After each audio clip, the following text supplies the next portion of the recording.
সবাইকে প্রথমেই বলবো আমার চ্যানেলটি সাবস্ক্রাইব করার জন্য এবং সাবস্ক্রাইবের পাশে যে বেল বাটনটি আছে তা অন করে দেওয়ার জন্য। এর ফলে আমি যে ভিডিওগুলো আপলোড করব সেগুলো নোটিফিকেশন আকারে সবার আগে পেয়ে যাবে। আর ভিডিওতে একটি লাইক দেওয়ার জন্য এবং সবাইকে শেয়ার করার জন্য। তো এখন আমরা যে অঙ্কটা করবো সেটা হচ্ছে 17 নম্বর অঙ্ক। প্রশ্নটা হলো নিচের অন্যয়গুলো থেকে ডোমেন এবং রেঞ্জ নির্ণয় করো। এখানে ক, খ, গ তিনটি প্রশ্ন দেওয়া আছে। তো এখানে অন্যগুলো কি পদ্ধতিতে দেওয়া আছে? তালিকা পদ্ধতিতে, কারণ ক্রমজোড় আকারে দেওয়া আছে ভিতরে, এই জন্য তালিকা পদ্ধতিতে দেওয়া আছে। আর এই অন্যগুলোর নাম হচ্ছে, প্রথমটার নাম হচ্ছে আর, খতে আছে এস, গতে আছে এফ। এখন ডোমেন আর রেঞ্জ আমরা কিভাবে নির্ণয় করব? যদি তালিকা থাকে, তালিকার যতগুলো ক্রমজোড় থাকবে, ক্রমজোড়ের প্রথম উপাদানগুলোর সেট হচ্ছে ডোমেন এবং দ্বিতীয় উপাদানগুলোর সেট হচ্ছে রেঞ্জ। তো এখানে আমরা প্রথমে ক নম্বর থেকে শুরু করব, তারপরে ক, খ, গ ধারাবাহিকভাবে করব। তো আমরা শুরু করি ক নম্বর। প্রথমে কি লিখতে হবে? যে দেওয়া আছে, দেওয়া আছে আর equal to second bracket 2, 1 first bracket. ক্রমজোড়গুলো ফার্স্ট ব্র্যাকেটে দিতে হয়। 2, 2, 2, 3। সুতরাং ডোমেন আর ইকুয়াল টু, আরেকটা হবে রেঞ্জ আর ইকুয়াল টু। এখন ডোমেন কোনগুলো? একটু আগেই বললাম যে ক্রমজোড়ের প্রথম উপাদানের সেট হচ্ছে ডোমেন। এখানে ক্রমজোড় আছে কয়টা? 3টা। এই 3টা ক্রমজোড়ের প্রথম উপাদান, প্রথমটা আছে 2, দ্বিতীয়টায় 2, তৃতীয়টায় 2। যেহেতু ডোমেন এবং রেঞ্জ হচ্ছে একটা সেট, তো এখানে সেট আমরা কোন ব্র্যাকেটে লিখি? সেকেন্ড ব্র্যাকেটে লিখি। তো প্রথম উপাদানের এখানে আছে 2, 2, 2, এবং 3টার মধ্যেই 2 আছে।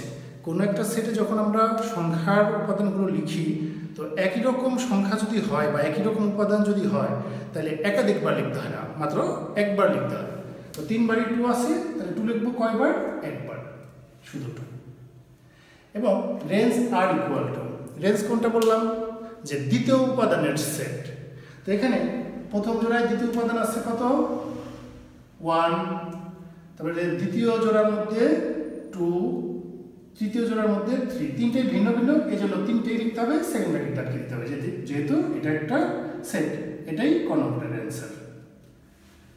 এখন একইভাবে খ নম্বর। প্রথমে লিখব দেওয়া আছে,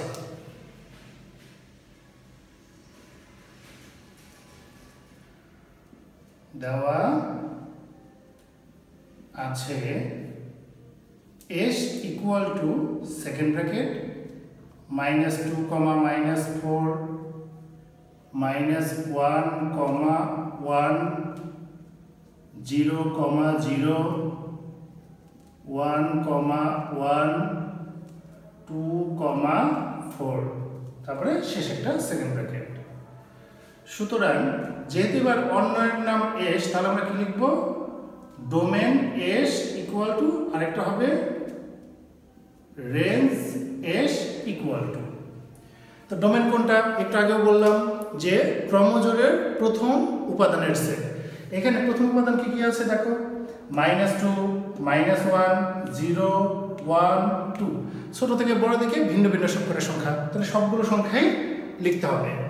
তাহলে এখানে হবে -2, -1, 0, 1, 2। তারপরে সেকেন্ড ব্র্যাকেট আটকে দিতে হবে। আর রেঞ্জ এস, রেঞ্জ হচ্ছে দ্বিতীয় উপাদানের সেট। তো দ্বিতীয় উপাদান কি কি আছে এখানে? -4, 1, 0, 1, 4। তো এখানে দেখো -4 +4 দুটো ভিন্ন রকম সংখ্যা আছে। এখানে আছে 1, এখানেও আছে 1, দ্বিতীয় উপাদান। তো 1 কয়বার আছে? 2বার আছে। তো আমরা লেখার সময় কয়বার লিখবো? একবার লিখবো। আর আছে 0, তাহলে এটাকে আমরা কি লিখতে পারি? এই যে প্রথমে এখান থেকে যদি শুরু করি -4, এরপরে যদি আমরা ছোট থেকে বড় দিকে এসে যাই, -4 এর পরে কিন্তু 0 আসবে, 0 এর পরে 1, তারপরে 4, কারণ 1 তো 0 থেকে বড়। তাহলে -4 এর পরে দিব 0, 1, 4, এটাই অ্যান্সার। এখন গ নম্বর একইভাবে, তাহলে গ নম্বর দিয়ে কি লিখব? দেওয়া আছে